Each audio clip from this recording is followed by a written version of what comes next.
Hi friends, welcome to நான் விரும்பும் சமையல். இன்றைக்கி நம்ம தேங்காய் பால் சாதம் எப்படி டேஸ்டியாக செய்யலாம்னு சொல்லி பார்க்கலாமா?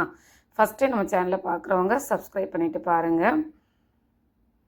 இப்போ நான் பவுலில் வந்து 1 கப் அளவு பாஸ்மதி ரைஸ் எடுத்துருக்கிறேன். இப்போ இதை ஃபஸ்ட்டு தண்ணி விட்டு நீட்டாக நம்ம கழுவி எடுத்துடலாம்.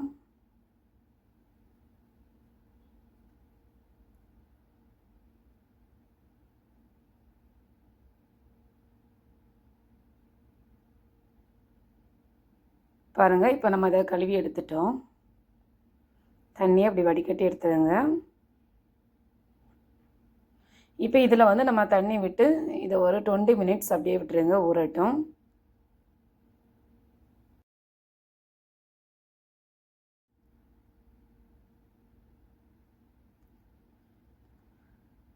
இப்போ வந்து தேங்காய் பால் எடுக்கிறதுக்கு நான் அரை மூடி தேங்காய் வந்து துருவி வச்சுருக்கிறேன்.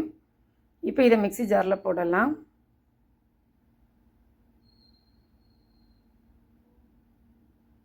இப்போ இது கூடவே இந்த தேங்காய் மூழ்கிற அளவுக்கு நம்ம தண்ணி இதில் ஆட் பண்ணலாம்.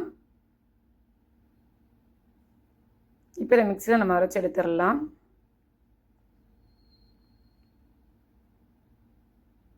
பாருங்கள், நம்ம அரைச்சி எடுத்துகிட்டு வந்துட்டோம். இதை இப்போ நம்ம வடிகட்டிடலாம்.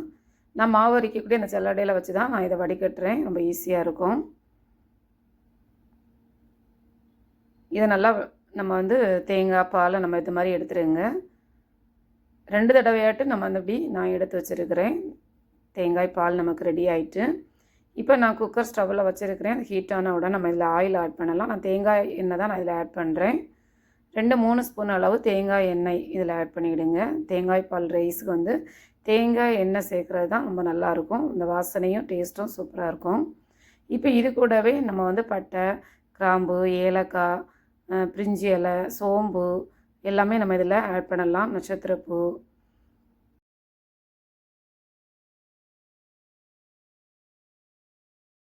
இப்போ இது கூடவே ஒரு பெரிய வெங்காயம், 2 பச்சை மிளகாய், அதுவும் நம்ம இதில் காரத்துக்கு ஏற்ப பச்சை மிளகாய் இதில் ஆட் பண்ணிக்கிடுங்க.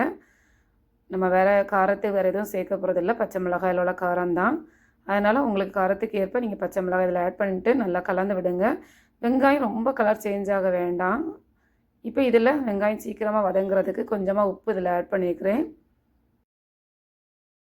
அதுக்கப்புறமா நம்ம இது கூட ஒரு தக்காளி இந்த மாதிரி கட் பண்ணி அதை இதில் ஆட் பண்ணுங்கள். வெங்காயம் நல்லா கலர் சேஞ்ச் ஆக வேண்டாம்.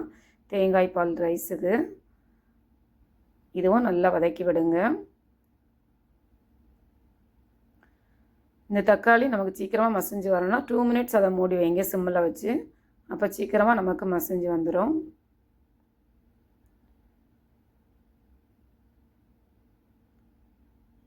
இப்போ தக்காளியும் நமக்கு நல்லா மசிஞ்சு வந்துட்டு.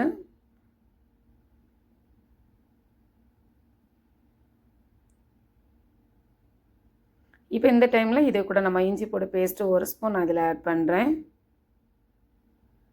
இப்போ இதையும் நல்லா கலந்து விடுங்க.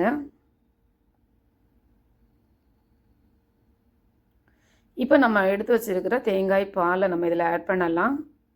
நம்ம வந்து 1 கப் அரிசி ஊற போட்டோம். இப்போ நான் வந்து 1½ கப்பு பால் எனக்கு இதில் இருக்கிறது. இப்போ நான் அரை கப் வந்து தண்ணி இது கூட ஆட் பண்ணுறேன். 1 கப் அரிசிக்கு 2 கப்பு தண்ணி. அப்போ கரெக்டாக இருக்கும்.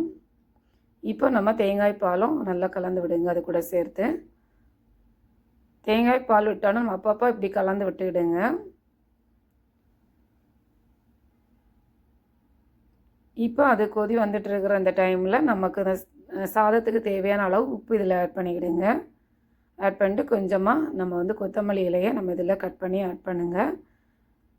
இப்போ இதையும் கலந்து விட்டுடுங்க. இப்போ நம்ம வந்து ஊற வச்சுருந்த பாஸ்மதி ரைஸை நம்ம இதில் ஆட் பண்ணலாம்.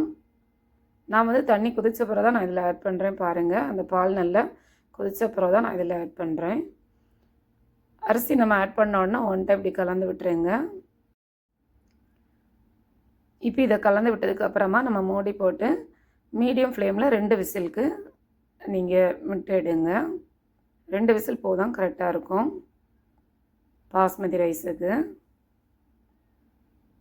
இப்போ அந்த ப்ரெஷரெல்லாம் நல்லா ரிலீஸ் ஆன பிறகு நம்ம ஓப்பன் பண்ணி பார்க்கலாம். பாருங்கள், நமக்கு கரெக்டாக ஸ்டேஜில் நமக்கு கிடச்சிட்டு பாருங்கள். சாப்பாடு நல்லா உதிரி உதிரியாட்டு சூப்பராக நல்ல ஒரு வாசனை பாருங்கள். அந்த தேங்காய் பாலோட, அந்த தேங்காய் எண்ணெயோட அந்த வாசனை வந்து ரொம்ப நல்லா இருக்குது. ட்ரை பண்ணி பாருங்கள்.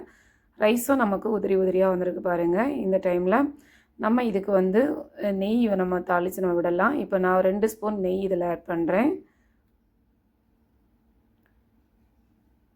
இது ஆப்ஷனல் தான். உங்களுக்கு வேணும்னா நீங்கள் ஆட் பண்ணுங்கள். இது சேர்க்கும்போது இன்னும் டேஸ்ட் நல்லாயிருக்கும். அந்த வாசனையும் நல்லாயிருக்கும். இப்போ இதில் கொஞ்சமாக நான் முந்திரி பருப்பு ஆட் பண்ணுறேன்.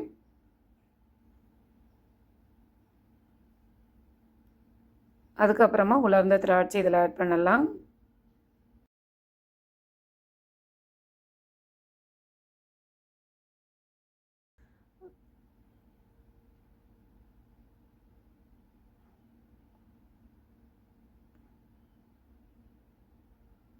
இப்போ நம்ம ஸ்டவ் ஆஃப் பண்ணிவிட்டு இதை வந்து தேங்காய் பால் ரைஸில் நம்ம ஆட் பண்ணிடலாம்.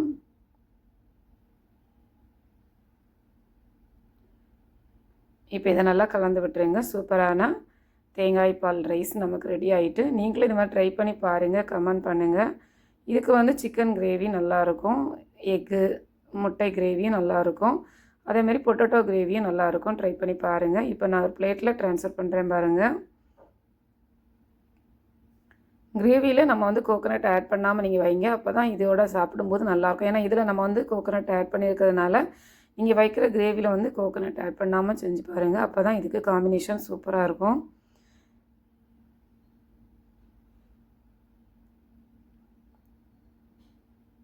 இப்போ இது கூடவே நான் வந்து சிக்கன் கிரேவி நான் செஞ்சுருக்கிறேன் பாருங்கள். அதையும் நான் இதில் எடுத்து வைக்கிறேன். மறக்காமல் நம்ம சேனலை சப்ஸ்கிரைப் பண்ணுங்கள், லைக் பண்ணுங்கள், ஷேர் பண்ணுங்கள். சுவையான தேங்காய் பால் சாதம் ரெடி. தேங்க்யூ.